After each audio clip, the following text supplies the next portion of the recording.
Good afternoon. We're here today to culminate our 2021 virtual New Zealand Farmer Study Tour, Reducing While Producing, with an expert panel discussion to follow up the release of our video series showcasing how the New Zealand agricultural sector is responding to the challenges of climate change and working to reduce greenhouse gas emissions by increasing on-farm efficiency and producing more sustainably. I'm Nick Butcher, your MC and facilitator for this session. We're privileged today to start with a welcome address from New Zealand's Minister of Agriculture, the Honourable Damien O'Connor. Honourable Damien O'Connor believes every New Zealander, regardless of their background or family situation, deserves the opportunity to realise their full potential and participate in their community and society. Damien stands for the values of equality and opportunity and for the responsibility we owe to each other to maintain these values. Damien's background in farming and adventure tourism drives his view that we need well-paid, sustainable jobs and industry growth to improve our future. He is a passionate advocate for rural communities and for a thriving agricultural sector. Damien was first elected to Parliament in 1993 and has served as a minister in both the 5th and 6th Labour governments and spokesperson in opposition for a variety of roles, including agriculture, biosecurity, food safety, tourism, immigration and health. In the 2020 Labour government, Damien O'Connor was appointed Minister for Trade and Export Growth, Minister of Agriculture, Minister for Biosecurity, Minister for Land Information, and Minister for Rural Communities. Damien is an active sportsman and represented Buller at athletics. He is won West Coast Young Farmer of the Year and enjoys sports including skiing, whitewater rafting, jet boating, motorsports and playing rugby for New Zealand parliamentary team. So please welcome the Honourable Damien O'Connor.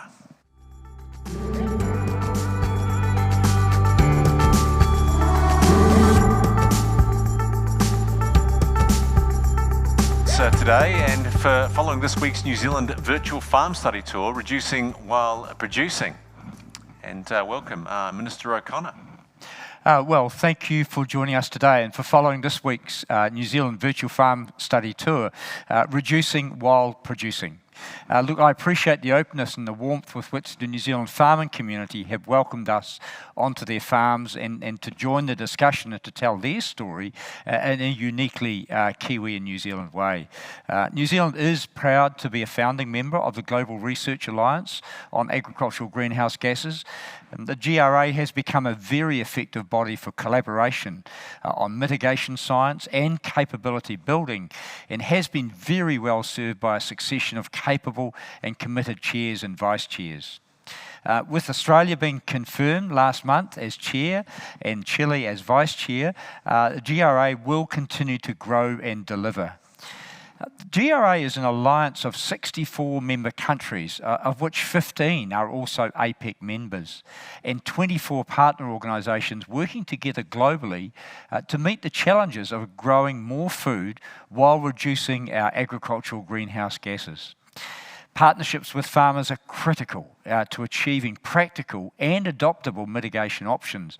In previous years, New Zealand has supported in-person farm study tours to build a network of farmer representatives across the GRA community. Although we're sorry we cannot share our farmers and our country with you in person, COVID has enabled this virtual farm tour to be enjoyed by all of you. We welcome the wider audience from our APEC, policy, science, industry and farming communities and the wider benefits this conversation brings. Agriculture is the most important sector, I would say that as Minister, to New Zealand's economic, social, environmental and cultural well-being. We have a long history of collaboration and on-farm innovation to ensure New Zealand performance is sustainable and reflects best practice. And we know we have a responsibility to share our knowledge and to strengthen the global food security system. The themes of the videos you will have seen this week focus on collaboration, on innovation, and enabling discussions with the agricultural sector across New Zealand to work collectively to solve our climate challenges. Climate change is a global challenge. This challenge can only be faced collectively. It is a big challenge, but as one Australian farmer put it in part of the excellent series of virtual farm tours showing during the GRA Council meeting last month, he said, "Great change generally happens through collective small actions." So while the challenge is too great for one country, for one sector, or for one farm, it can be met by all of us. And that is the commitment we have all made as members and partners of the GRA. In New Zealand, we've taken the step of establishing a partnership between the government, Māori, science, and the agricultural sector. We recognise that it is the many farmers and growers across New Zealand that will need to make the changes on their farms and in their businesses, and that the practices identified need to have multiple benefits, reducing greenhouse gases and other environmental impacts, as well as improving returns to the producer. This partnership, He Waka Eka Noa, will work with farmers and growers to help them measure and manage their agricultural emissions and to recognise, increase and manage their on-farm carbon sequestration. This is not something that we can expect farmers to do on their own. New Zealand's agricultural scientists have been studying agricultural greenhouse gases for well over 30 years. This long history of agricultural research, together with the capacity of farmers for on-farm innovation, are the key to meeting this challenge. And in the last 10 years, our scientists have had the opportunity to strengthen international partnerships through the GRA on agricultural greenhouse gases and to learn from other countries.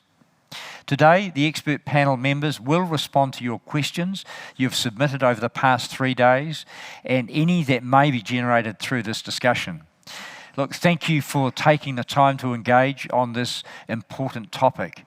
It is our pleasure to bring together our APEC and GRA members to share knowledge and ideas that will make a difference. We know the challenge is urgent, and we very much appreciate the opportunity to work with you all. Well, thanks, Minister. Annually, we host a small number of international farmers and show them how New Zealand's primary sector works. This year, travel has been difficult. The upside to this is, rather than hosting a very small number of study tour participants, we can broadcast to a larger, more global audience and showcase the great work of New Zealand's primary sector. The videos that you've been viewing this week cover off 3 themes, all essential to the way New Zealand farmers, policymakers and scientists are working together to respond to the challenge of climate change. We've already watched them, and let's run through a quick summary video to highlight some key points and take-home messages before we get into our panel discussion. The improvements that we've made on farm have absolutely delivered to our bottom line. We find that our cows are more efficient. We find that we're producing more milk and that we're able to breed better animals, which have both short and long-term impacts. We find that we're growing more pasture of a higher quality. We find that our soils are delivering for us, and we're continuing to be able to drive down our environmental and our greenhouse gas emissions because of that.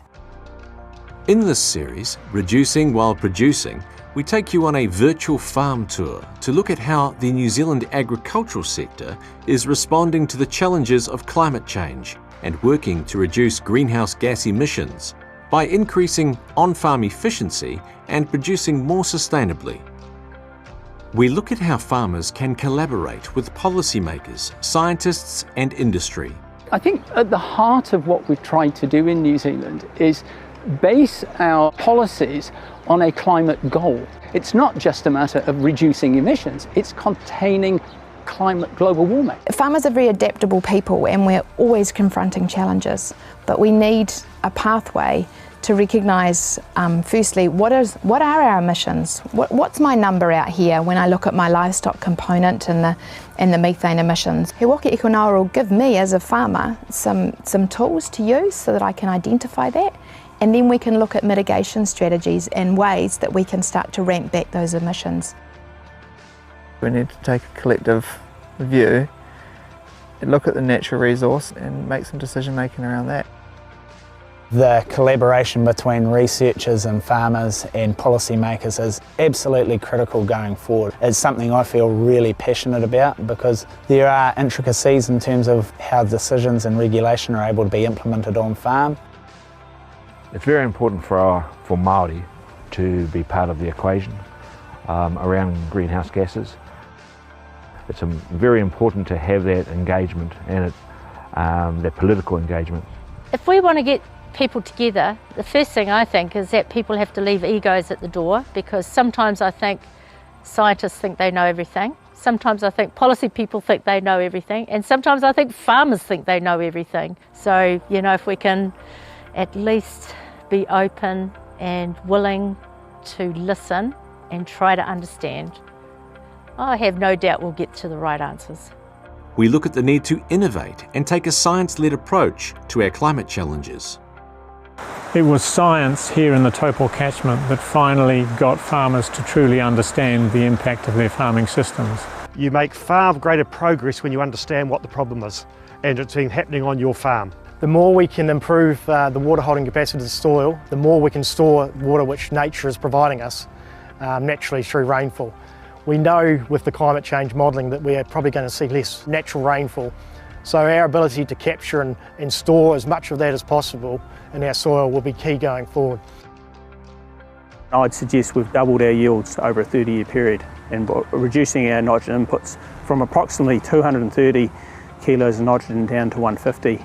Of all my things I've been involved in my farming career, this is the most exciting thing I've been involved with, how we're producing more with less. It's kind of cool, really. So plantain is a really interesting species. Effectively, at the end of the day, we see a lower environmental footprint because we see lower nitrate leaching and possibly lower nitrous oxide, which is one of the greenhouse gases, from when plantain is grown and fed to animals. So the idea of growing a crop such as fodder beet, but then growing that with Italian ryegrass during the winter time is the ideal benefit, because as soon as the fodder beet is eaten by the animals, the Italian ryegrass will come and it will soak up all of the nitrogen from the urine patches that the animals have deposited on the soil. That's one very good way of minimising nitrogen losses. We look at how the agriculture sector has come together to enable farmers to be change makers. Somebody once said to me, the best way for other farmers in other countries is to learn is either come here and see what you're doing, or else go to that country, because farmers will believe farmers and they'll look at what other farmers are doing. It's good having a fresh set of eyes on farm, because I've lived here all my life and I don't necessarily see things. I see things in a different light, where a bit of fresh set of eyes coming on can quite easily pick out something that we might need to change or have a different point of view on. We've always identified that scale is really important for any operation, and as an individual we struggle to get that scale, so we've collaborated with other farmers to form that scale to give us enterprises that are fit for what the requirements are. I'd rather be working with 12 farmers close together than 212, and I think that's the unique part about our irrigation scheme. With 20 farming families, you know, we're very close and we work really well together. We've had fantastic support from our local regional council in the SLUI program. We've reduced our livestock emissions since 1990 by 6%. When you bring the trees into the picture as well, the overall farm emissions have reduced by 31%. Both Mick and I were very passionate about strong rural communities and how we look after each other, and that's, you know, economically, socially, culturally and environmentally, and we see that playing out just in our small valley with a community care group now, where like-minded neighbours are all really keen to see a lighter touch and help work to improve our environment, and collectively doing that with a bit of fun. So it's really important that we are working directly with farmers so that we can help tailor any solutions so that they'll actually work on farm. I think there's a raft of learning for us all to understand, and the more we can understand that, the more we can start to solve some of these problems of greenhouse gases and carbon. The New Zealand agricultural community has come together to collectively rise to the challenge to reduce greenhouse gas emissions and achieve our climate goals. What could collaboration, innovation, and the right support enable you to achieve? Join the discussion. Well, welcome back. Now that we've refreshed on the content, let's move into our panel discussion. First up, let's introduce our expert panel members. We have reps from the science, farming and policy spheres to make sure we can answer all the hard questions. John Stevenson, New Zealand farmer, Wairarapa. John is a fifth-generation dairy farmer from the Wairarapa. He is passionate about the quality of the products New Zealand farmers produce and proud of the way that we work with the environment to produce them. His family run 1,500 cows across 2 dairy farms, providing milk to Fonterra, a farmer-owned cooperative. His family also farm non-lactating beef animals and sheep across 2 other farms. Prior to returning to the family farms, John studied at the University of Otago and then worked in human resources management in a large Wellington organisation. Outside the farm gate, John also represents Wairarapa dairy farmers on the Fonterra Cooperative Council, and he's a board member of the Wairarapa Water Limited, an entity attempting to provide water storage for the resilience of the Wairarapa community. John, welcome. It's great to have you here, and thank you for inviting us onto your farm this week. Is there anything else that you'd like to add in the way of introducing yourself? Thank you very much, Nick, and I'm very happy to be here.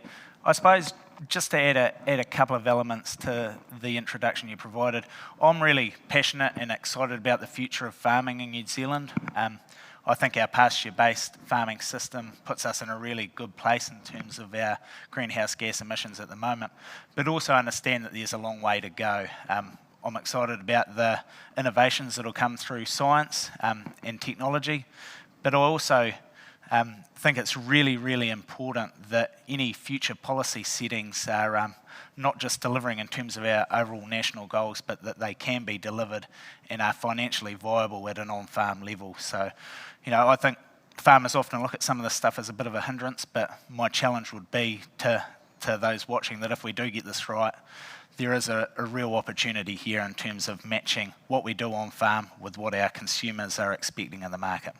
Sure, and talking about those challenges, what do you see next for farming in New Zealand? You mentioned policy and science, and how can it help? I think as farmers, we're very good at doing what we do on the ground. We know our animals, we love our animals, and we look after our land. In terms of meeting, in particular, greenhouse gas emissions obligations into the future, unlike other challenges we've faced around the wider environment where we've known what the solutions are, there is certainly a gap there between what we can achieve on farm as opposed to what we need to achieve. So for me, that's the big part about where the likes of Robin and Peter come in, and science and policy all working together to hopefully deliver us a solution which keeps us at the top of our game and keeps us delivering a product that our consumers want, because I think it's really important to understand that from a New Zealand context, we don't have subsidies. We have to foot the bill, I suppose, at an on-farm level around what changes we have to make from the product we produce. So, this collaboration, I think, is really, really important. Well, thanks, John. We look forward to hearing more from you during the discussion. So next, Peter Etmer, he's the Principal Advisor from New Zealand Ministry for Primary Industries, Manatu Ahu Amatua. Peter was brought up on a dairy farm in the North Island of New Zealand and has worked in the agricultural sector throughout his career, both in New Zealand and overseas. He has a Bachelor of Agricultural Science and also a Master's of Environmental Management. Peter is currently a Principal Advisor with the Ministry for Primary Industries, supporting work to build resilient and sustainable primary sector-based businesses and rural communities. Peter also works with the Global Research Alliance on Agricultural Greenhouse Gases to support developing countries' capabilities to measure and better understand their livestock and other greenhouse gas emissions. He's also a judge in the Ahuwhenua Trophy Excellence in Māori Farming Award. So great to have you here, Peter. Welcome.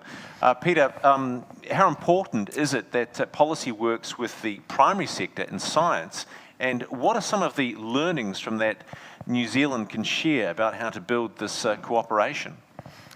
Thanks, Nick, and good morning, good evening, everybody. Firstly, it's a real privilege to be part of the panel. It's a significant event for New Zealand, so I'm very happy to be part of it. As John just said, having policy working together with science community and farmers and that collaboration is critical. Good policy advice really depends on the ability to analyse and respond to policy challenges and find workable solutions that it's important for all of New Zealanders. But we can only do that by getting on farms, talking to farmers, talking to researchers, and understanding the things that impact on people on the land and the rural communities that they live in, and understand the implications of those policies, not just in terms of what we want to get to, but also how those can be implemented in achieving the policy outcomes. In terms of some of the learnings, fundamentally it's about collaboration. It's about being part of a genuine partnership, but that partnership has to start at the beginning of the policy process, not halfway or not the end of it, and really working out the challenges and solutions as we go along. The policy needs to be evidence-based, and again, we can only really understand the evidence when we understand what are the drivers on farm and what the research is showing us as well. And it's also part of the conversation is around domestic policies, understand what's happening domestically, but also how we can support New Zealand's role in the wider climate change policy context as well. So bringing ideas from New Zealand into the international arena, but also bringing those ideas back from within APEC and the wider international climate community back into New Zealand. So as the Minister said, we're all on this journey together. So it has to be a joint effort from the get-go. Thanks very much, Peter. We look forward to hearing more from you too throughout the discussion this afternoon. Next, Dr. Robin Dines is Strategy Lead and Senior Scientist in Sustainable Production Systems at Ag Research, New Zealand's Crown Research Institute for Pastoral Research. Robin is based at Lincoln in the South Island of New Zealand. She grew up on sheep and beef and arable farms in the South Island. She contributes to and leads research programs across the sheep, beef, dairy and mixed cropping sectors, where she seeks to bring an applied systems focus to research. Robin's GHG research has included understanding the role of farm management and emissions profiles across livestock sectors. Robin, it's great to have you here. Hey, so I understand your involvement in the production of these videos was pretty instrumental. Look, I was fantastic opportunity. I got to go out on most of the farms, Nick, that we've seen this afternoon in the videos, and to hear the stories of our farmers. So not only to hear the stories of truly innovative food producers, but also to remind me and that we need to get out and see our own country, get out into areas where John lives and others. New Zealand is a magnificent country. I hope the videos have given the rest of the world a taste of that, and take the chance to really understand the innovation that comes to food production from New Zealand. So it was an absolute privilege. Okay, and you've heard what Peter and John's comments regarding science and policy and the primary sector are coming together. Anything further to add there? Well, having the last word on that topic, it's just as well they both mentioned science. This is about a partnership. Our science must deliver the evidence that we need for policy, and we will only have an impact from our science if we're making a difference on farm. So I'd like to leave it there. Thanks. Well, thanks very much to all three of you. Look, after each of the videos, we asked you to submit your questions. We've taken those questions and formulated some topics for our panel to discuss. Each will bring a unique perspective of their sector, and we'll be able to bring those perspectives together to cover off our tour themes: collaborate, innovate, and enable. If you do have supplementary questions as we go along, please use the Q&A panel of this webinar to ask. If you see a question that you like, then please upvote it so we know it's popular and you're all wondering the same. So let's get into it. Panelists, let's start the discussion. Like everything, we'll start at the very top. Okay, so reducing greenhouse gases goals and getting involved. And this is, for the three of you, what is the general attitude of the farming community, policymakers, industry and other stakeholders towards the changes presented to meet the GHG reduction goals? So we'll start with you first, John.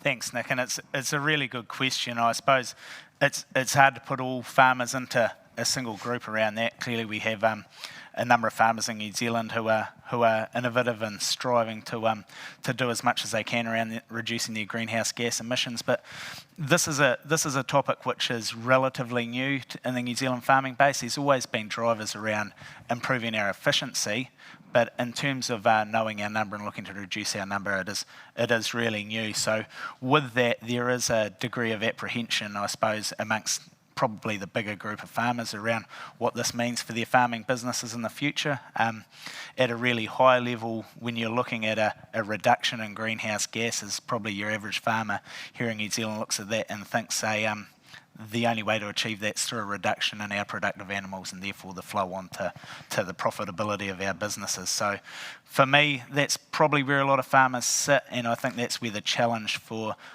all groups involved in agriculture at the moment in New Zealand lies, with being able to provide us some solutions to fill that gap. Interesting. Peter, what's your thoughts? I think increasingly there's recognition domestically about the important role that New Zealand has in terms of achieving our climate goals, and that everyone across the whole economy needs to play a part in that.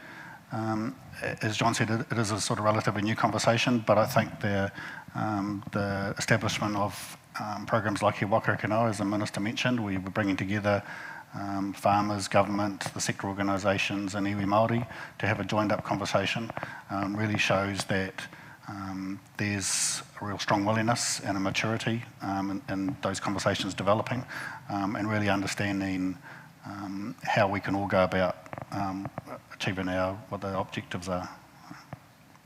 All right, and Robin, your thoughts? Look, the science, as the Minister mentioned earlier, we've been in the climate change greenhouse gas game for more than 30 years.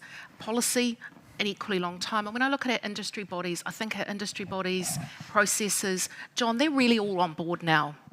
I think, so at that level, I think we're positioning ourselves really well to start to think about what it means and how we might go about it. What I'm seeing with our farmers is some are still saying, why? Why me? I think all New Zealanders know we've got a responsibility, and it's figuring out why.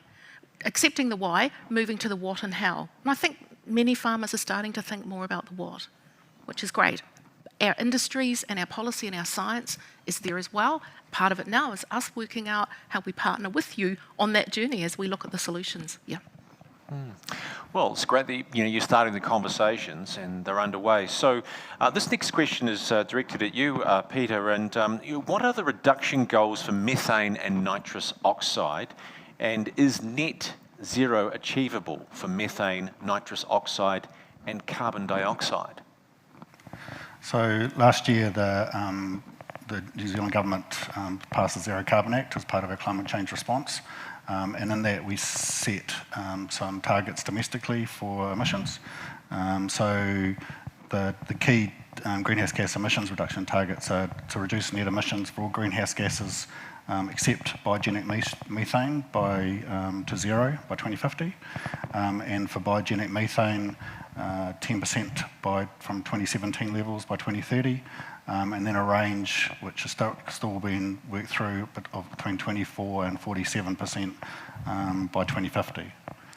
Peter, the great thing about that range is that's based around where our science is getting to as well, isn't it? So we're not going to ask John to do almost the impossible if we don't have the science to support him. The key thing around sort of net zero, while that'll be a challenge, and it is a whole economy question, it is achievable alongside those reductions in biogenic methane. So the question was around net zero for all of the gases, but that's not what the legislation talks about. And to do that, there's a range of actions required across the whole of economy, both in terms of reducing carbon dioxide emissions, increasing sequestration through planting forests, both native and commercial forests, And also continuing to invest in research and technology around new technologies, new tools that landowners can use to really be part of that climate response. And the great thing around our native, increasing our native, of course, John, you're delivering on your biodiversity goals at the same time, aren't you? And improving water quality. So it's that win-win-win that we need to find as part of that journey. Yeah, I think that's certainly the way I see it on farmers. As farmers, we're dealing with a number of challenges, not just around the environment, but also around animals, our staff, what we're doing on farm. There are many different challenges, and if we can link that sequestration with our biodiversity and reducing our environmental footprint through nitrate leaching, I see a huge opportunity to turbocharge essentially the riparian planting, particularly within New Zealand farming systems. If there's a value proposition there, that's what our farmers do best, isn't it? Those broader values. If it's there, they'll grab it. Yeah. Well, just sticking with that theme and that big word with the big Z in it is zero. We've received a question on whether we are aiming for zero emissions in dairy cattle farming. Robin, what's your thoughts there? In short answer, no, not zero emissions in cattle. So following on from what Peter has just said, we know all New Zealanders have a collective responsibility towards reducing our emissions. We've got some specific methane emissions reductions that Peter's just talked about. Certainly the dairy cows, the ruminant animals, dairy, sheep, beef, these are ruminants. Methane production is part of a ruminant system. They're also a unique animal that turns forage material that no one else can digest into the best, highest quality food in the world.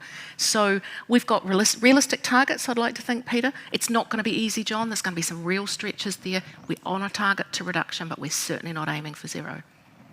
Okay.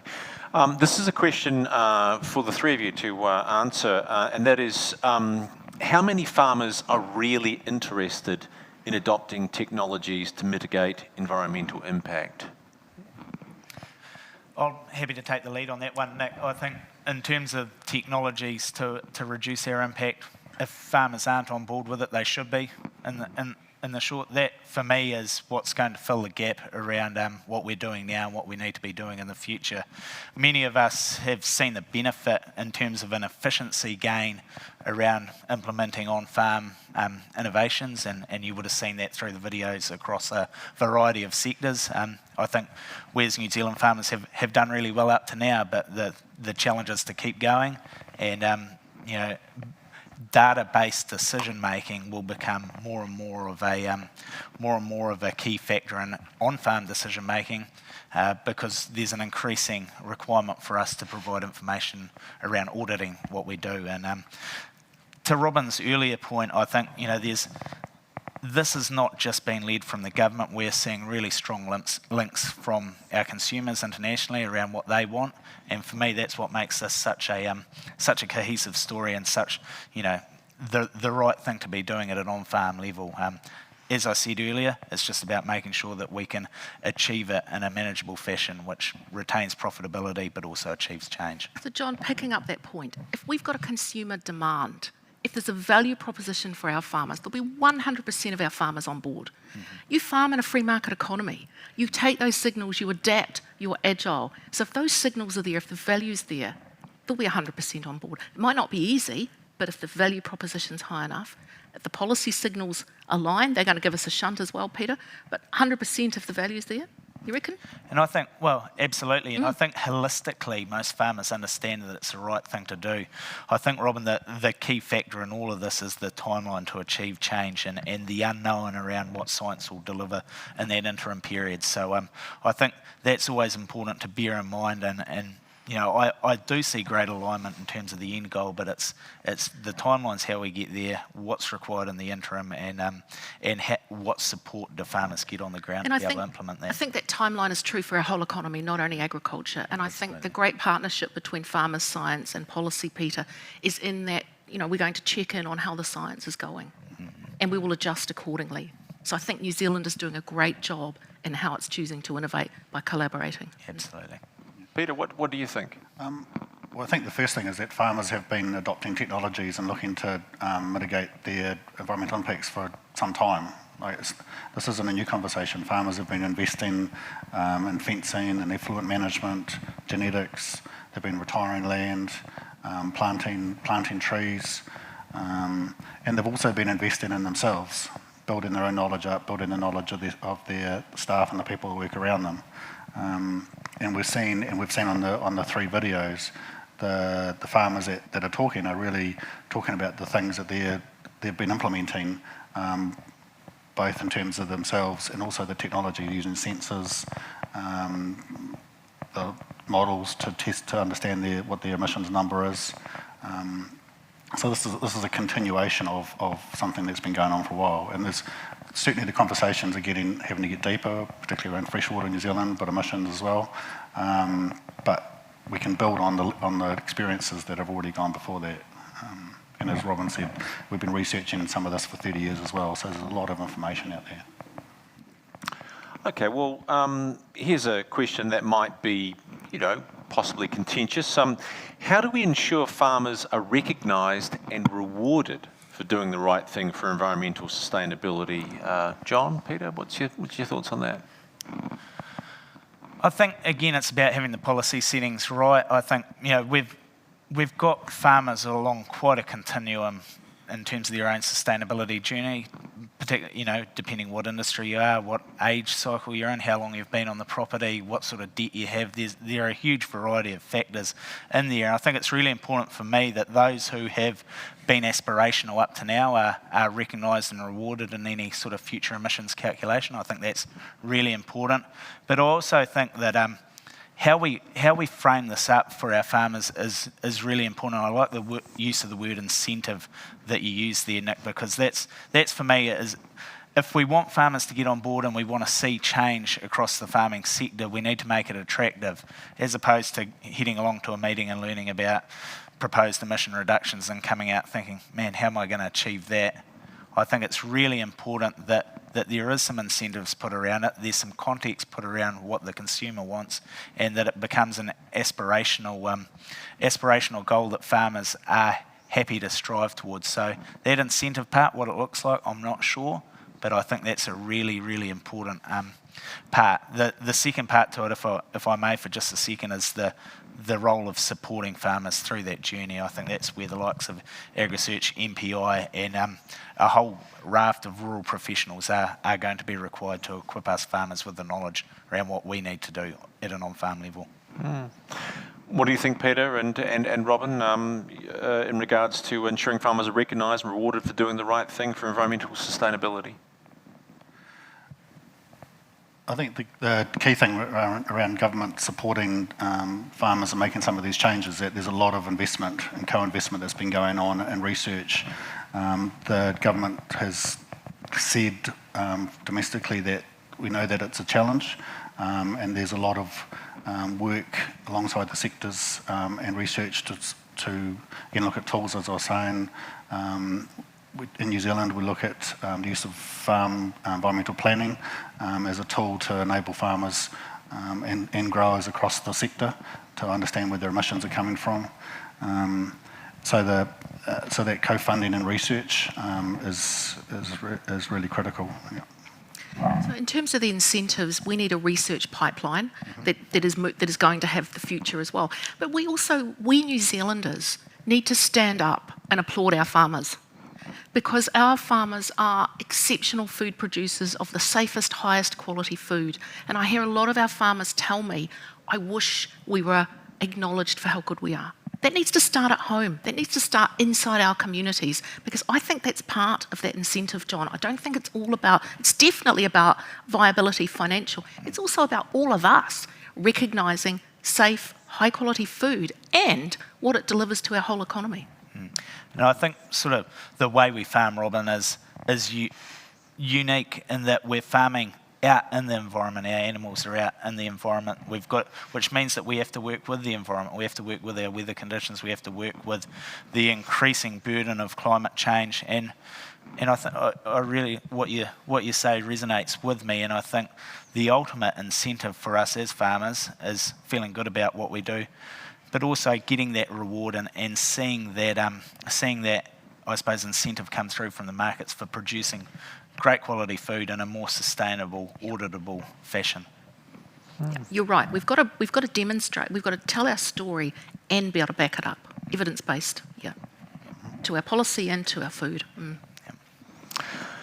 Okay, well, we've received a few questions about farm environment plans. So, let's talk about them. There's a few here. This is for the three of you. So, how detailed is a farm environment plan? John, what's your experience been with that?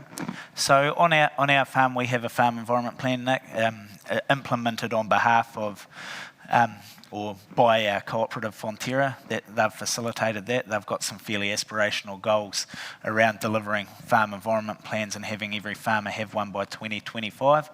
In terms of what's in the plan, it covers everything which I highlighted before around our animal welfare, what's happening in our cow sheds, how we're producing the safest, most high quality food, what we're doing in terms of our soils, around our fertiliser use, where it's gone, what time of the year it's gone on, how much has gone on.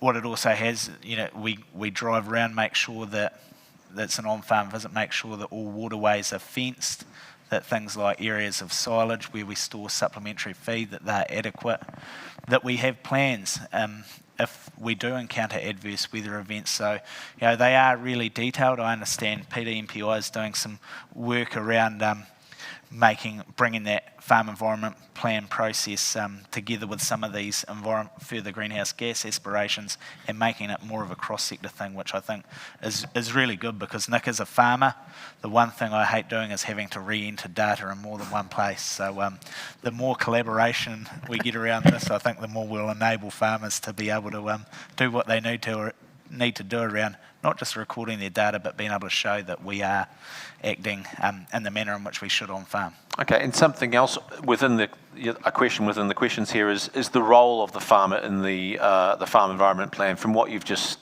described, it sounds to me like quite a big role, apart from the data bit, but quite a large role there.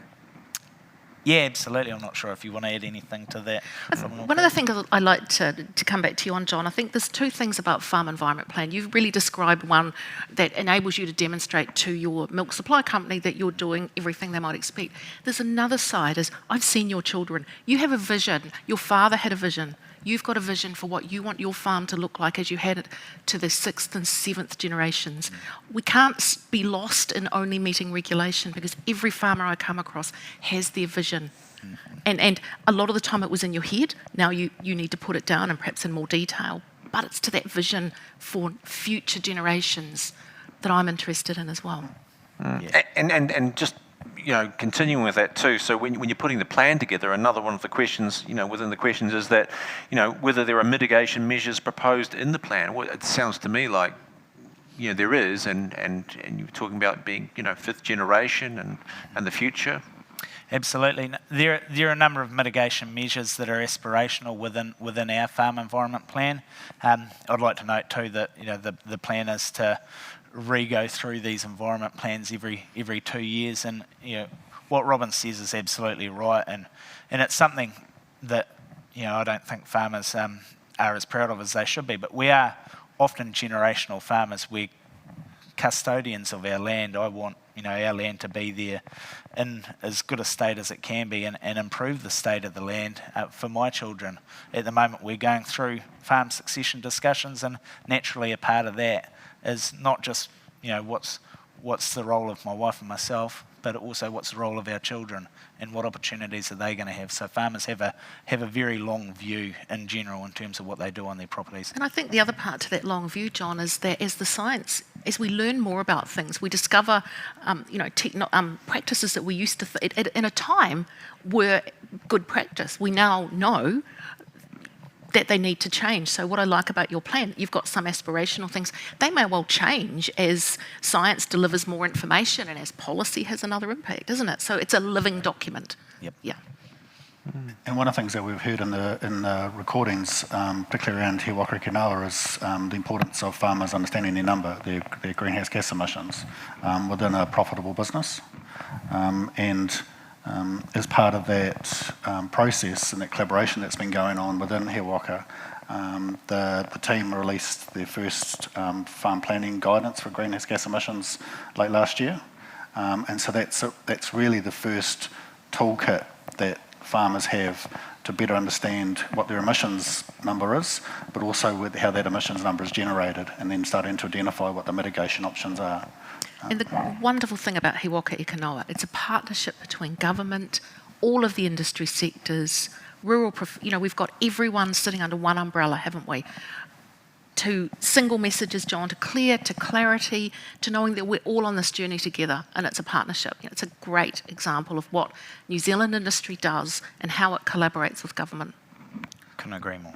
I would like to say one of the things that's enabled us to do that now is the investment that we've made over the last 20 or 30 years around our greenhouse gas inventory, and so we really understand where our greenhouse gases come from a national perspective, and also the investment we've made in models that really are able to check on the sort of nutrient flows within a farm as well. So all of where we are now is again building on that research that's gone before and that experience that's gone before. Very much so, Peter, and perhaps the enlightenment that MPI had in setting up the New Zealand Agricultural Greenhouse Gas Centre, 2010, we put a focus from government and research into that critical space, didn't we, which positions us well now. Not as far as John would like us to be, but we're building our knowledge. All right, well, let's go to a question from our live audience now, because we do have a live audience. And that is, is there any assessment which looks at the economic impact from applying emissions reduction solutions, or looking at the linkage between economic and environmental impacts directly at each farm?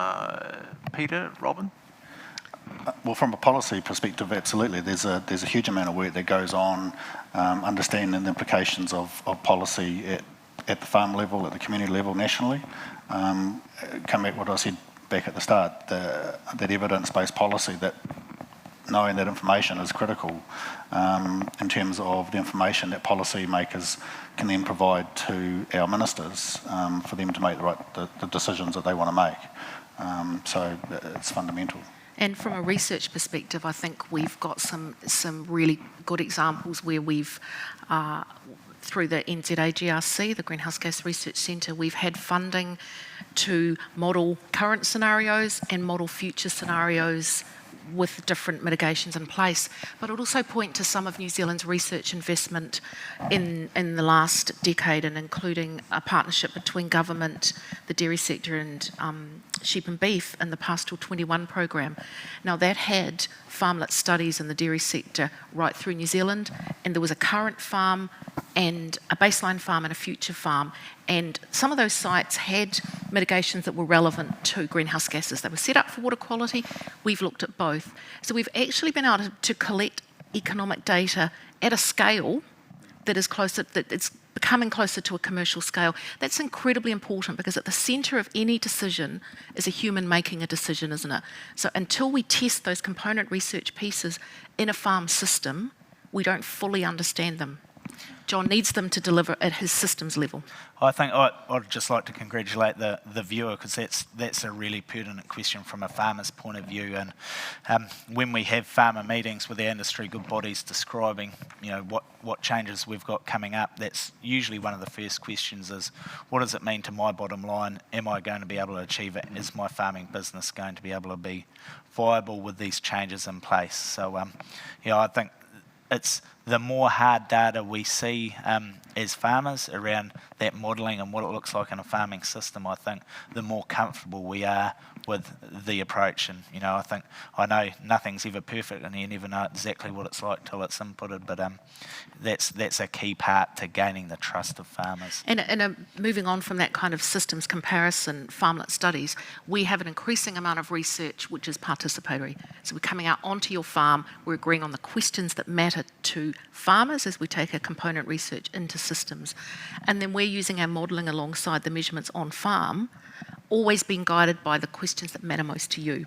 So I think we will see a continual evolution in how we partner science policy and farming, because we understand how complex it is to deliver. It's got to deliver an economic benefit, doesn't it?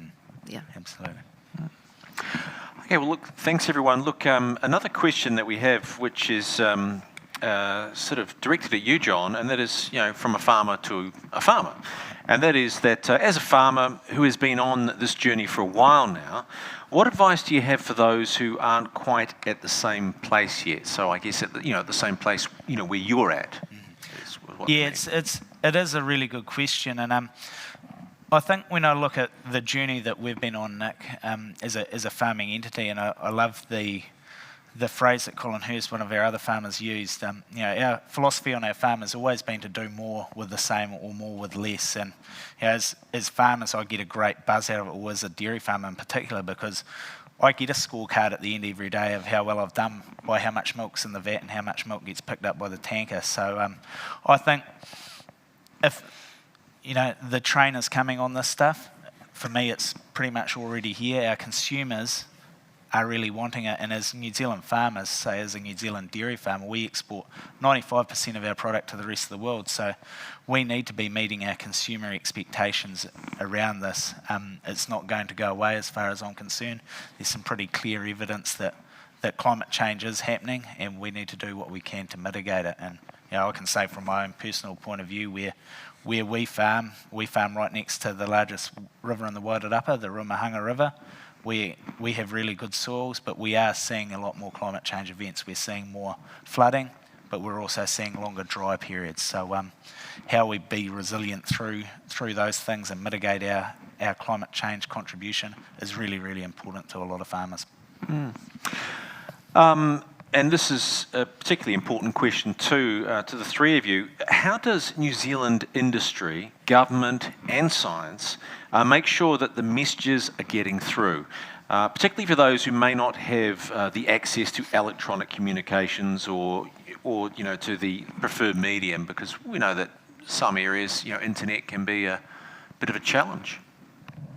So, Peter, picking on He Waka Eka Noa is that partnership across government and industry. I think this is a great vehicle. One of the things that we've been doing in the work stream I'm working in is looking at where current extension activities are and where we can already see gaps. And there's a very, very strong recognition that we have to target the full spectrum of methods of communication. Importantly, farmers learn best from farmers. So we need to work out how we can deliver our messages, nudging your neighbour, learning from seeing others. We've got some good mechanisms in place. Will there be enough? We will have to be agile, I think. Peter, what do you think? Certainly there's, for New Zealand, there are some issues around people having access to internet and things. But programs like He Waka and working with the sectors and farmers like John and others, that there are opportunities for people to talk together. Sector groups bringing farmers together to have these conversations. Through the Ministry of Primary Industries and this process, it's helping to build the knowledge around our rural professionals, so the people that support farmers on the ground, whether those are farm consultants or bankers and vets, recognising that government doesn't connect with everybody, and some people don't want to talk to government, but they talk to the people that are around them, and so building up their knowledge also helps get that message across. I think you've both hit it on the head, and I really like the phrase that farmers learn from other farmers, and I think, Nick, the main reason why a lot of people go farming is they're practical people. They like doing stuff with their hands, and connectivity is an issue. There are a number of digital channels where people can receive information, but we have some really, really good industry bodies, the likes of Dairy NZ, Beef and Lamb.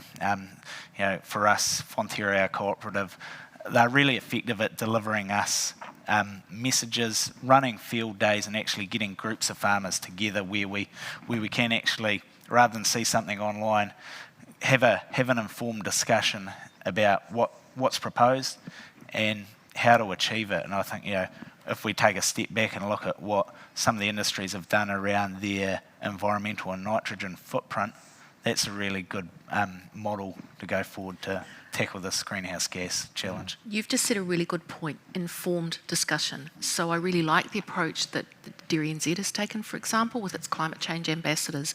So bring a group of people, farmers together, make sure they understand the facts, they understand the science, they understand the evidence. They go and do what farmers do best, talk to each other. Yeah. So those kind of approaches, I think, are really powerful in this sort of discussion, particularly as people have to work through the why before they even get to what does it mean for my business and how might I move forward. Yeah. And I think New Zealand farmers in the main are really open as well, Robin. There's no trade secrets. We sort of sometimes there's trade secrets, but most people are really happy to share what's working well on their farm, because essentially we go mainly as a collective when we're exporting to the rest of the world. So I think we do have to appreciate, in being a dairy farmer supplying a cooperative, we have other much more competitive models, and I guess I'm thinking of some of our arable farmers where not everyone gets a contract, so we need to ensure that we've got messaging that can go out through all the different, understanding our industries are different, our farmers are different, yeah, but learning from, as you said, the successes with things like water quality. What did we do there that worked so well? How do we use that to go in the other direction? Yes. I think the other key part is that the face of our rural community has changed quite a lot in the last 20 years. There's more people that are moving out of the cities into the countryside, and so one of the things that we're looking from a government investment perspective is around supporting catchments. So groups of people that live within a community, recognising that everybody has a role to play across that community, farmers and other people that maybe not farming but living there. So yeah. All right, well, there's an old saying, knowledge is power, and, the three of you know a great deal. There'll be some people that, will be learning a lot, and there'll be others who would like to know more so that they can, really get involved. So this question's sort of directed at you, Robin. What are some of the training materials and training courses that might be available to understand, for instance, greenhouse gases, which is pretty vital? Yeah, so New Zealand is lucky because we've been in the science space for so long now. Massey University, for example, has had courses in greenhouse gases running for some time. The New Zealand Agricultural Greenhouse Gas Centre has been running training for rural professionals, as have Dairy NZ, as have Beef and Lamb. There are a lot of training modules out there, and we will see them increase. And Peter, I think, as a part of He Waka e Kanoa, we'll be looking carefully at where we need more of those, who needs more information. So the training courses are there. It's about reaching out and finding the one that fits best for where you are on your journey, because as John has said, many people are at an early stage. Yeah. There's through the Greenhouse Gas Agriculture Research Centre, there's a great website called Ag Matters, and they have very farmer-focused videos to help people understand where emissions come from, what they are. And they're very much designed for people starting out on the journey, and then you can build the amount of knowledge you want in your own pace. Yeah. Okay. Hey, well, here's a question again from a farmer to a farmer, and if you were having to explain it, how do you think farmers should be approached on the subject of reducing greenhouse gas emissions and counteracting climate change, John? If you were the person that was having to deliver that message, how would you approach it? I think, starting point needs to be a really succinct but solid, robust message about the rationale. Also, for us as food producers here in New Zealand, as I've mentioned a little bit already, the connecting the farmer to the customer, because I think that's such a key part of it. If a farmer hears a message, from a government around what they need to do around their greenhouse gas emissions, yes, that'll resonate. But if they hear directly from their customer on the other side of the world that they are wanting to see supply chains products with reduced greenhouse gas emissions, and that's a really powerful driver for farmers to deliver change on farm.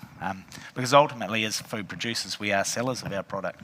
We sell to the globe, and a lot of us have perishable products as well, which has a shelf life, so we need to be able to continually sell. I think it's also really, really important when farmers are approached that, as we mentioned earlier, there's modelling, benchmarking done around what this means for us on farm. And the third part is, what do I, as a farmer, actually have to do? So having those three things covered, I think, is a really good baseline for that informed discussion. And I wouldn't expect farmers to get on board in the first discussion. This has to form part of regular communication, but I think it's a really critical approach, those first few discussions with farmers, because if it's framed the wrong way, way, it can feel like farmers will be looking forward to farming with a brick on their head. If it's framed the right way, then you're meeting market expectations and should expect better returns. John, I think farmers are like all of us, that your rationale thing, which is I call the why, farmers need time to work through it, and I sometimes find we need to go over a conversation from a number of different directions over quite a period of time to figure out your point around the consumers, though. That's almost our reality check, isn't it? So I can think of all the reasons why I don't want to do it, but actually the reality is if I want to sell my product for the highest value, I've got to meet those expectations. I think psychologically too, and farmers have been doing this for generations, but if you're asking someone to change what they're doing, there's almost an inherent reference that what they've been doing is incorrect. So farmers naturally have a bit of a resistance to change, but all you've got to do is look back in time to understand, farmers, the way I farm is quite different to the way my father farmed. The way my father farmed is significantly different to the way his father farmed, and what we do on our farm around our wider environmental footprint are significantly different as you go through all of those. So I think it's a good challenge. Which just demonstrates how adaptable our farmers are. You give our farmers signals, they will adapt, they will innovate. Absolutely. For me, it's about having a conversation around the production and the profitability of the business. Like the emissions come from the cows, come from nitrogen, come from the soils, and so to work with a farmer and their family and understanding where those emissions come from within that profitable and productive business, that's where you can start having those conversations. And one of the videos that was posted on Ag Matters yesterday, farmers talking about the things that they're doing, which are just best practice, that are helping reduce their emissions. Managing soils, managing fertiliser, improving genetics. So it doesn't have to be a scary conversation. So you're talking about, Peter, making that link between the science we know and the good practices our farmers are already doing. Yep. Yeah, which is a good positive signal, John, isn't it? Feel good about what you're doing. You're actually already making a difference. Absolutely, and I think as farmers in New Zealand, we're already in a really good space globally when it comes to comparing our greenhouse gas emissions.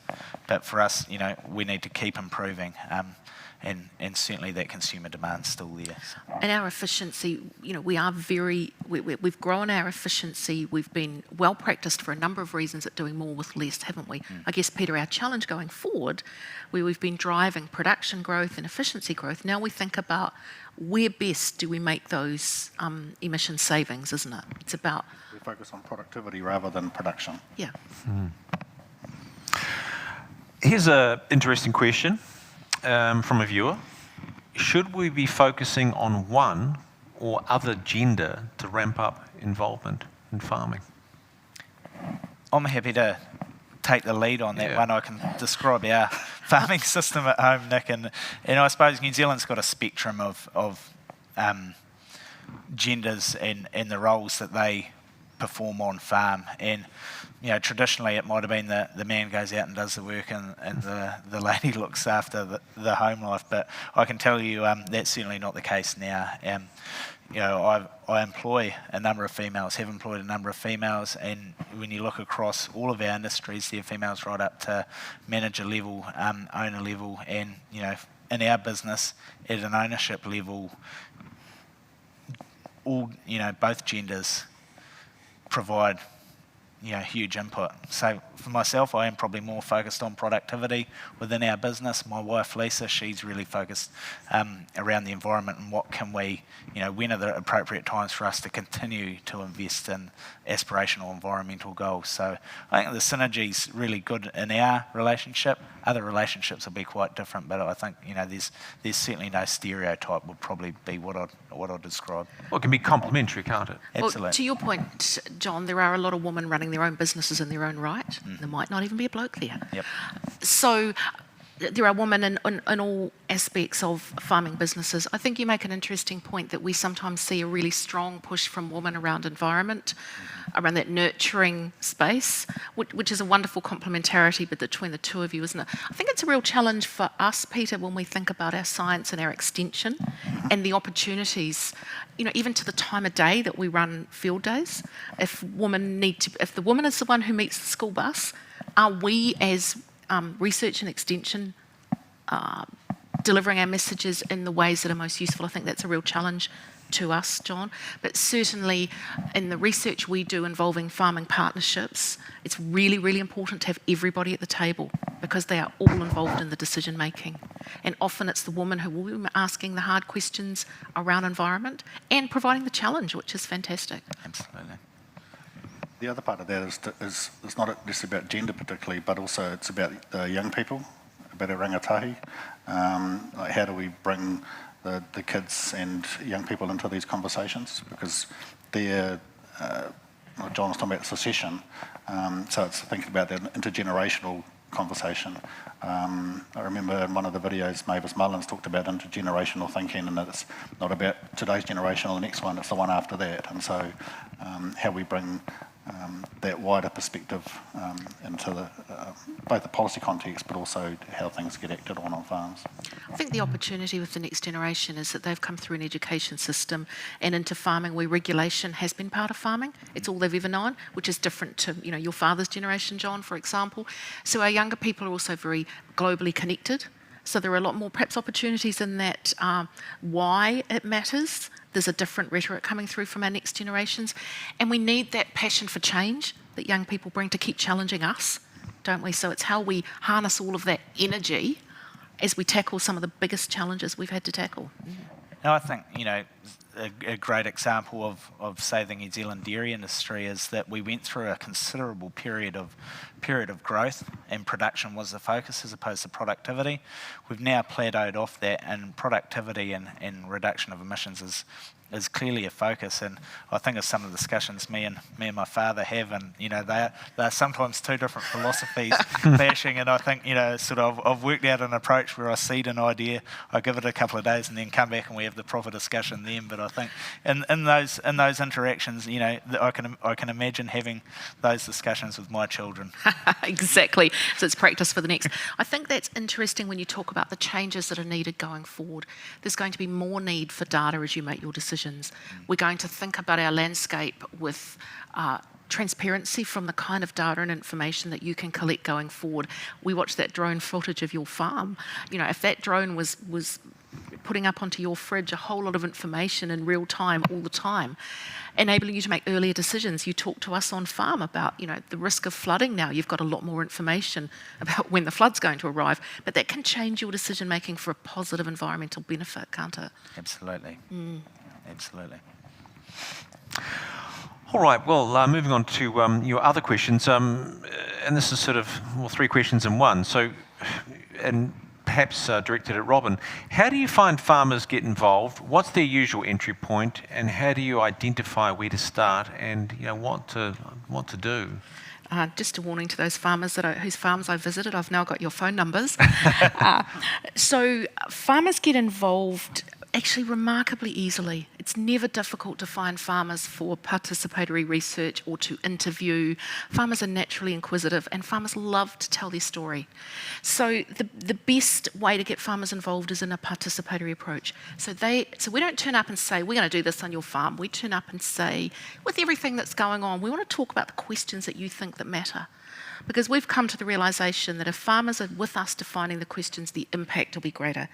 There's got to be reciprocity. There's got to be something in it for farmers as well as for science. And it's got to be relevant to the farmer. So part of that's how we introduce the story a little bit. John, how do we bring in the why? And then we need to listen really carefully. If we're genuine in our engagement, if we're there for the long haul, if we listen carefully and we together agree and we go on that journey together, then we have plenty of farmers wanting to take part in our science.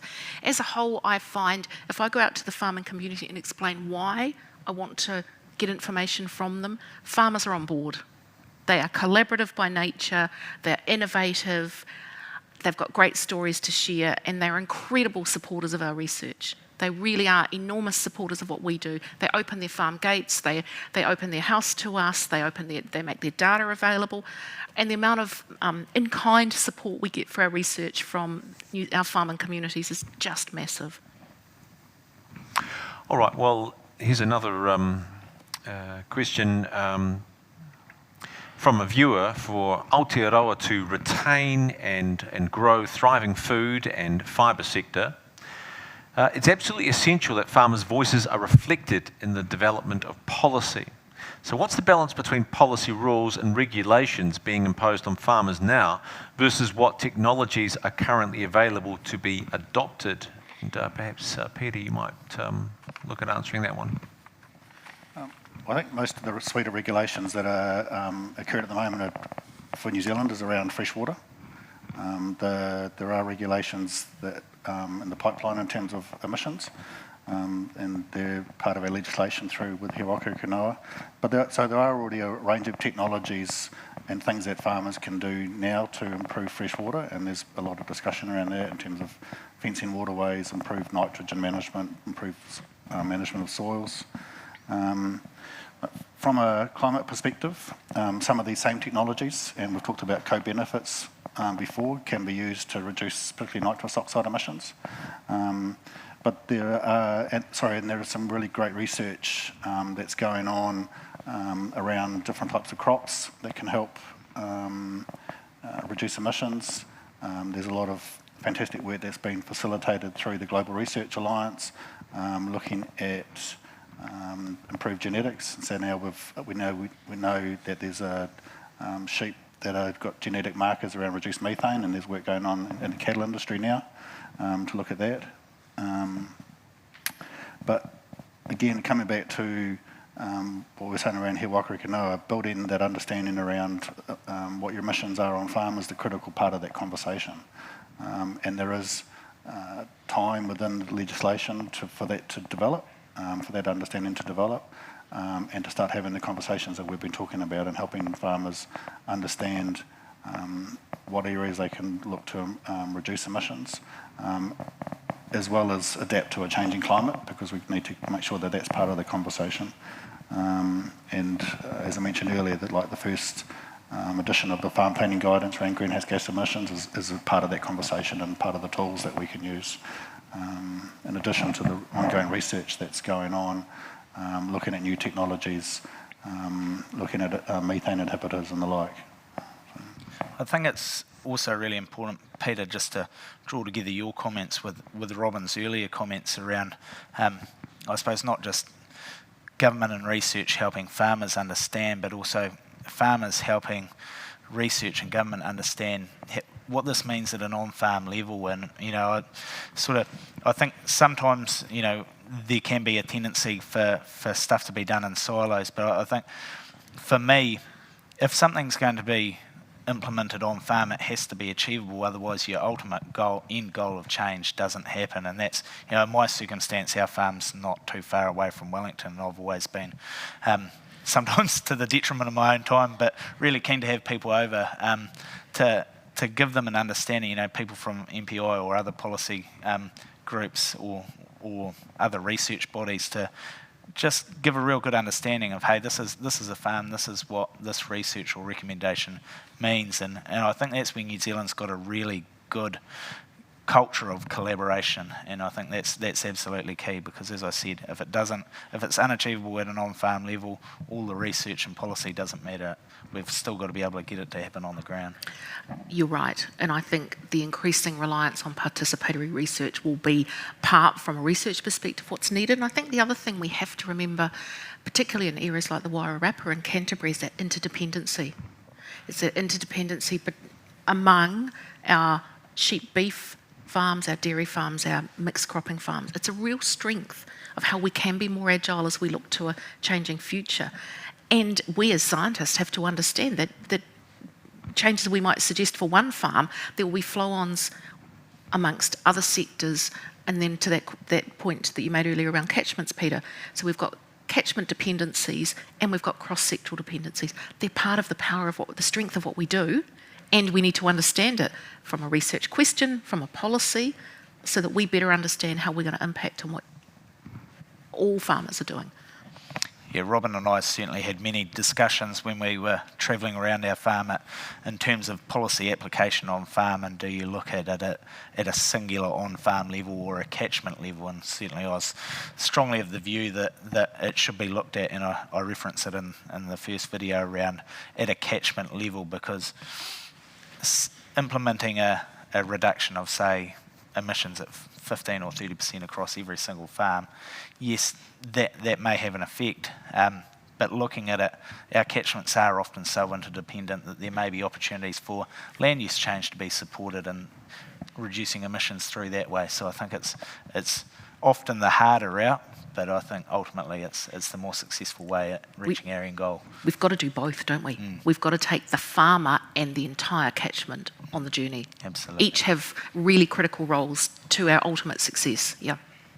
Well, just continuing with that theme about catchment, a question relating to the Lake Taupo catchment. How did farmers and the New Zealand government partner to reduce nitrogen in the catchment? What was critical about this partnership? And perhaps Robin and John, you might be best placed to answer this question. I'm not the best qualified person to talk about the Taupo catchment, but I believe that that's a flagship for New Zealand.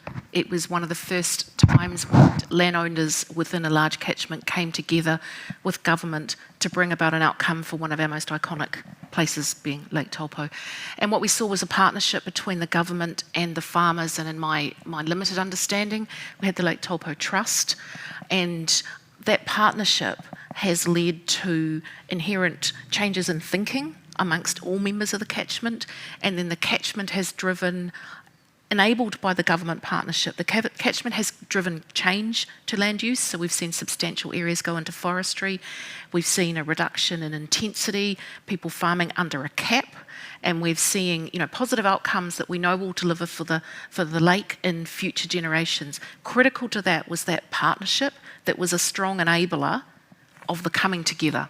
So it needed the partnership, it needed the investment, and it needed a process to get there. And my understanding is it was a real challenge.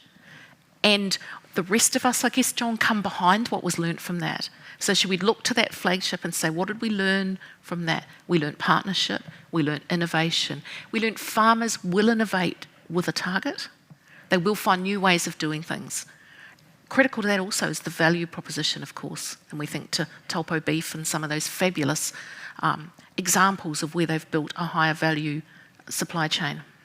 Yeah, absolutely, and similar to Robin, I'm not hugely familiar with the Taupo example, but I think that catchment thinking, when we look across New Zealand at some of the hotspots around some of our lakes that may be not as healthy as they could be, that's where we've seen real engagement across not just the farming sector but the community and research. And I think the other really important part to enabling that change as we look to move those catchment groups across all of New Zealand is the role of that central government has to play in that, because I think in some areas where we're looking at such significant land use change, that central government does have a role in terms of enabling that to happen. And I think a lot of stuff can be achieved at a community level, but in significant land use change situations, there probably is a stronger role for central government to play in that. And I guess in Taupo, Peter, there was a clear policy signal, wasn't there? So there was real clarity on the target. Farmers often tell us, John, give us a target. Yep. We need to know what we're working to. I think one of the important part of what happened at Lake Taupo was it was one of the first times that we have Lake Taupo, which is our biggest lake in New Zealand. It is iconic, but we're able to really show the connection between the land and the lake, and the landowners that were around the lake were able to then recognise that they had a role in looking to achieve the outcomes that were in terms of improving the overall health of the lake. And that was a pretty robust science and communication journey, wasn't it? Yeah. To agree on the relationships between the land use and the lake. Well, sticking with relationships and I guess collaboration, what are the most important criteria for the success of collaboration? And there was probably going to be some constraints. What sort of constraints might you face with collaboration? collaboration takes time to build, trust takes time to develop. The most important criteria, having people, the people who genuinely are committed to collaboration. There needs to be value in it for everybody. There needs to be an ability to develop a shared goal. That all takes time, yeah. Would you agree, John, Peter? Yeah, I think so, and it's that shared vision. We don't achieve action unless everyone's on the same page, so being able to, as we've mentioned, succinctly but robustly describe the vision, like Peter just said, having some evidence around, hey, the use of the land is causing this. We've got some really good evidence around that. Therefore, we need to work as a catchment to improve that. I think, the time thing is the most important thing when I look at it from a farming point of view, because it takes a long time for, particularly if you're looking at significant land use change on what sometimes are multi-generational farms. It's, if we're looking at a change in land use, there needs to be a huge amount of collaboration, a lot of support, but ultimately a value proposition at the end of it, which is attractive and incentivises that. And I think, say in our catchment, Nick, in the Wairarapa, one of the biggest constraints that we all face is access to reliable water. And I think again, that's where we need to ensure congruency across all of our policy settings, that we can become more resilient and reliable in terms of our access to water, so that those of us who want to can move up the value chain and continue to reduce our emissions. Okay, we talk about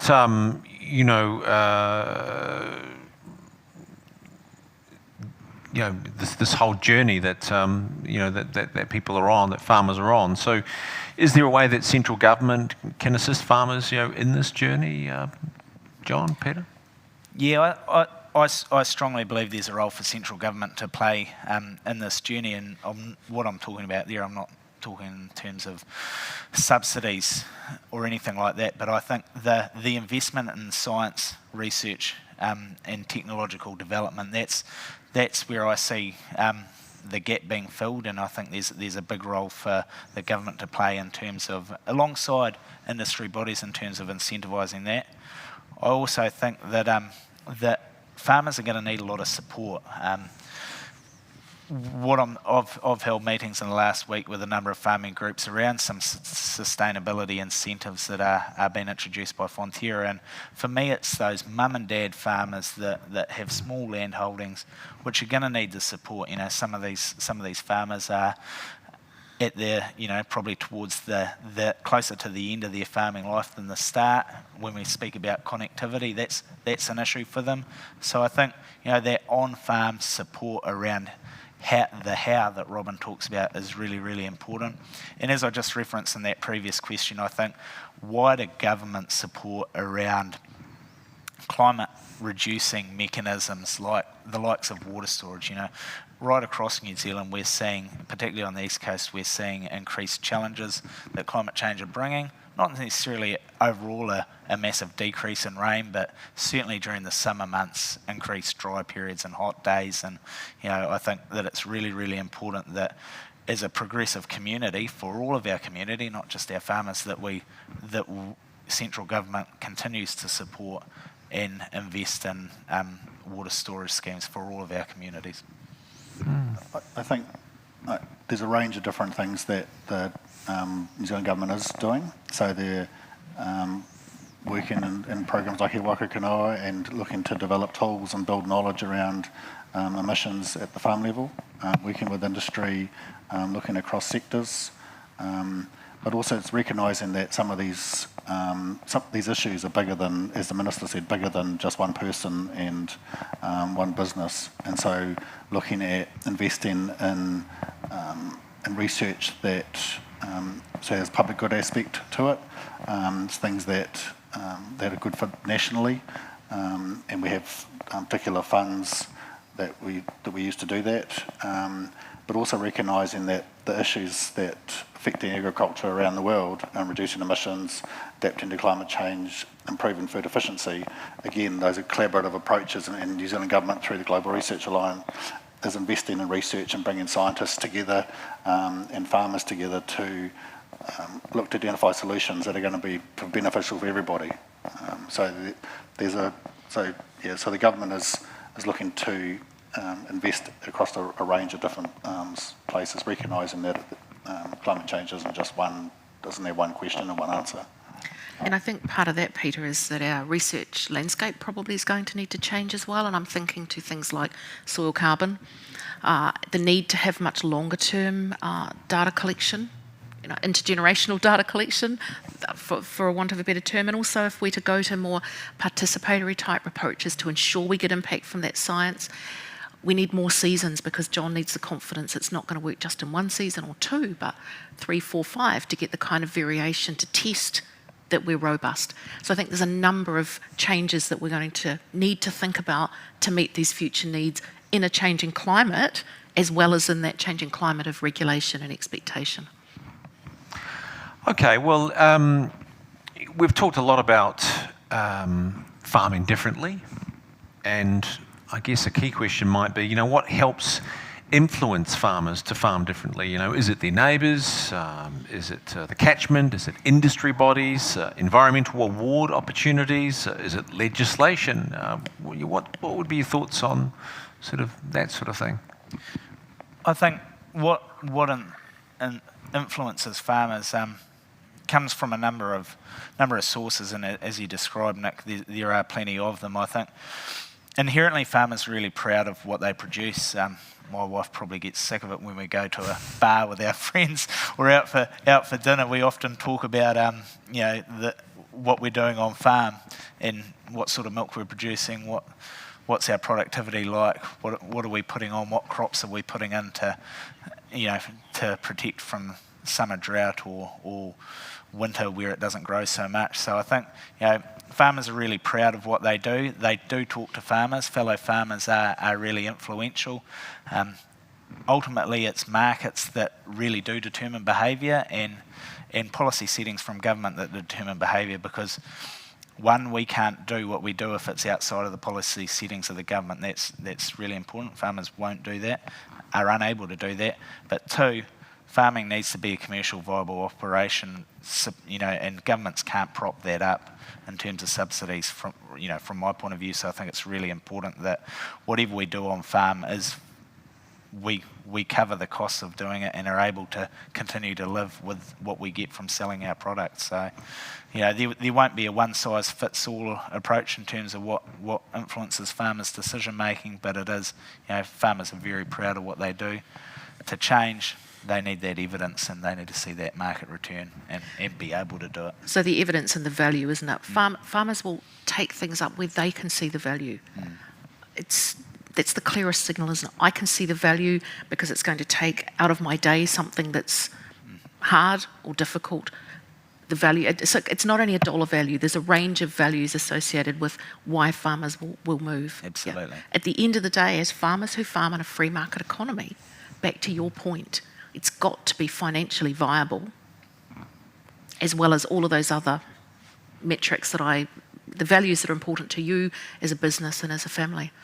And as a change on farm, say an example that we've done on farm is around measuring the volume of milk that our cows produce every milking and putting it against their weight. And in terms of the payback on that, we certainly, you see a little bit of a payback in years 1 or 2, but we're talking about years 10, 20, 30, 40 in terms of what that means across our entire farming operation. So I think farmers can use that long lens. They can see the prize if there's good evidence behind it, and they're up for investment in this stuff as well.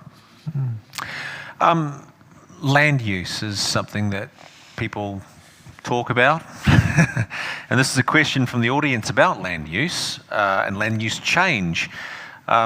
And Robin and Peter, you might be best to answer this one. Is there land in New Zealand currently being farmed that isn't quite fit for purpose? The Climate Change Commission are foreseeing more land use change to horticulture. And does this collaborative, innovative effort address this expected change? I guess there's a recognition as we look to the future, with particularly when we consider multiple environments, from biodiversity, water quality, greenhouse gas emissions, workforce, if we look at all of those things, then I think we all have a vision for our landscape where we have the right enterprise in the right place in the landscape. We can now view our landscapes quite, if we go back to your grandfather, John, he did know his farm intimately. It was a small farm. He knew either hump and hollow. As we've expanded our farms and been production driven, every piece of land has been put into dairying, but John now has areas that are in riparian planting, areas that he knows are going to be risk of flooding, so he treats them differently. Into the future, if there's a value proposition for John to put a horticultural block in, I guarantee he'll put it in. Plus, he's got multiple children in the next generation, so he sees multiple different opportunities for his land use. So I think through the country, Peter, we will see expansion in horticulture where it makes sense. One is can the crop be grown in that environment? Two, is there a value proposition to doing it? The repeated metric I hear from our mixed cropping farmers already, we can grow anything, and they can. Our cropping farmers are superb producers of crops. What is it that we can grow that we will get a high value return? So I think we've got a lot of opportunity, John, to expand beyond our livestock farming. We just need the high value markets that make that value proposition worthwhile. Now we will see more regenerating native bush, Peter, because it will make sense to do that. We will see potentially exotic forests in some parts of our landscape, hopefully where it's the right place in the landscape for it. So we will see more of that into the future because it will make sense. It will be a financial decision, it will be a regulatory decision, it will be a workforce decision, and it'll make sense for my business. What I think we need is to grow our market opportunities for our annual crops, for our horticultural crops. We already know, I think, where we can push our horticultural crops into, Peter. That's probably a lot about financial decision making. We've got some arable farmers sitting in the audience out here. They could grow anything. What is it someone's going to pay them a lot of money for? And who's going to help them answer that question? That's our opportunity, and I know organisations like the Foundation for Arable Research are doing that sort of work. But one of the opportunities we have is my joke about quinoa. I spent a week travelling around New Zealand and ate a quinoa salad every night. There's now a market for quinoa in New Zealand that didn't exist, I don't know, 5 years ago, looking for some.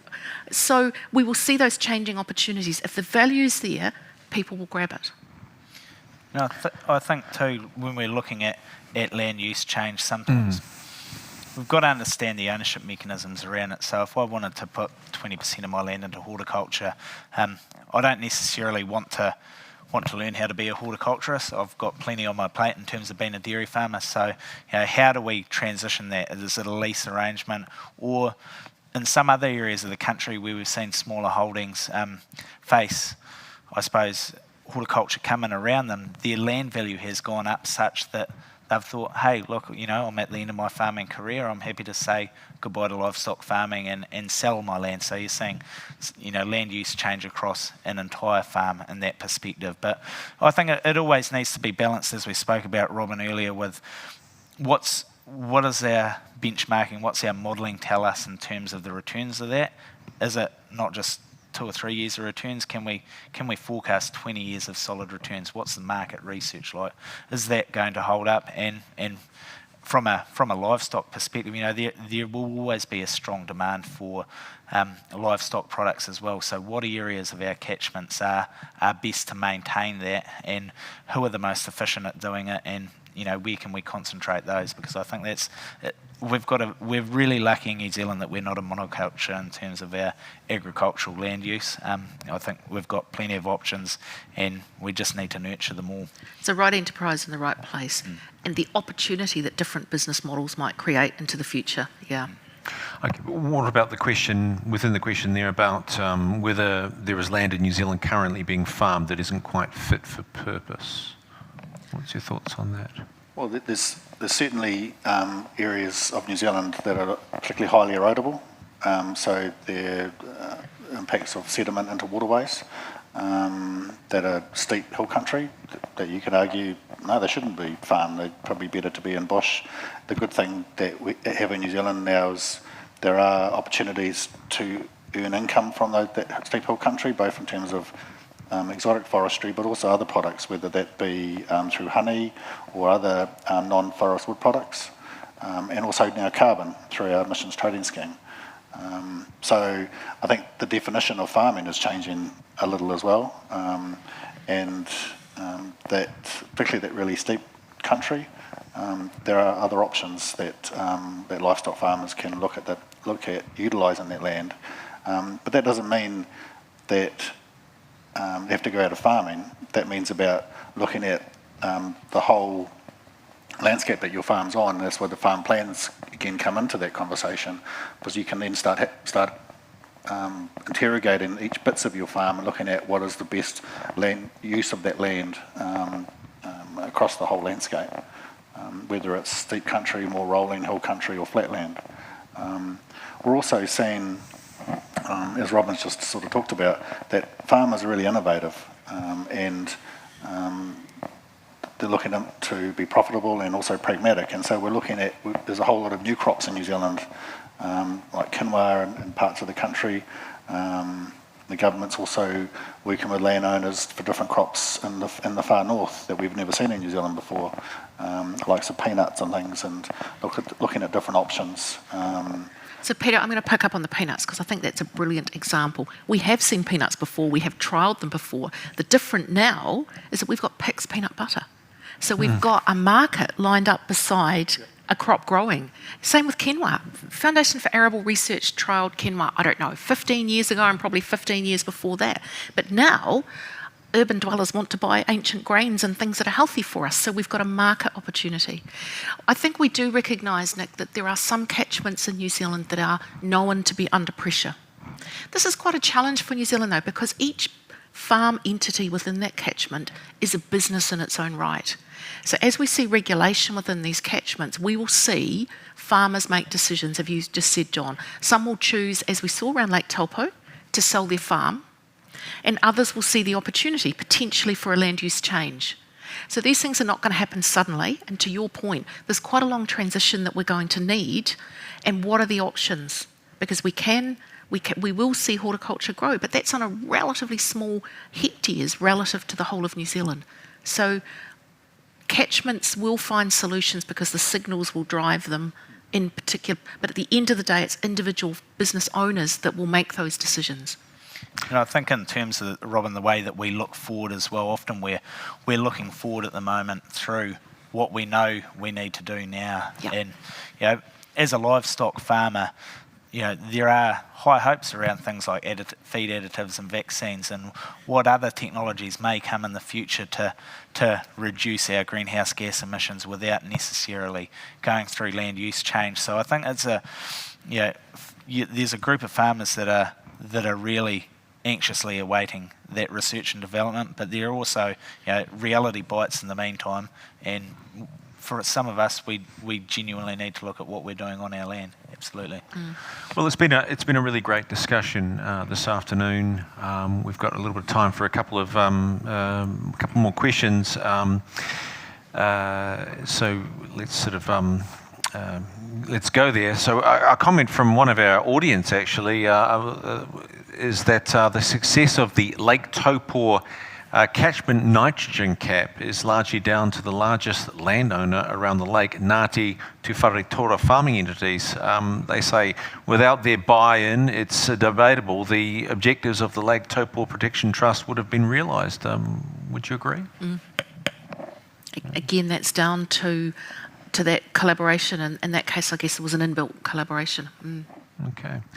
And going back to farming, how do you know on-farm change and proposed options are sufficient to attain New Zealand's goals, Peter? One of the things that, again, come back to He Waka about knowing your number and using tools for farmers to measure their performance over time. So that'll be one way we can continue to do that. New Zealand has our annual greenhouse gas inventory, and so we're reporting annually on our emissions, and so we can continue to measure that. As part of the new legislation last year, established the Climate Change Commission, and they released their first draft report earlier this year. And part of their role will be to assess New Zealand's performance as we go through this decade and then continue the decades through to 2050 and beyond. So there's a lot of tools and mechanisms out there to help us continue to measure and manage what we are doing, both domestically on farm, nationally, and within the sort of wider Paris commitment. Okay, and perhaps this might be a sort of a good question to sort of come close to wrapping up for the three of you, and that is, what would be the one thing that we should do to ensure practical implications are considered during development of policy? What should we do next on the journey? And we've covered a range of topics. Let's maybe just sort of summarise the three of you. From my perspective, Nick, I think it's really important that those making the policy sit down with the scientists, but sit down at an on-farm level and understand, hey, can this be implemented in a practically feasible way within your farming system, and what are the options? We've spoken about New Zealand farmers, and I'm sure farmers internationally, their view is often really long-term. I've got 3 children, Hazel, Rory and Stan. They're 7, 4 and 2, and they just love being on the farm. I feel like Mother Duck sometimes walking out of the house because they all end up following me. But it's really important that, for me, that our land continues to improve and acts with the environment, interacts with the environment properly, and that's there for them to make their own decision. And they don't need to be dairy farmers. I personally hope that they might consider it to be a really strong option, but the important thing for me is the land and the environment, and that only remains in the family if these policy settings mean that we have a financially viable business. So sit down, model it, and take your time, because I think sometimes where I've seen some of these things fall over in the past is that extra round of consultation hasn't been done. Those talks haven't been had, and those changes haven't been made. So, time, consultation, and work with the farming sector, I think, are the most important things. Thanks, John. Peter and Robin, your thoughts?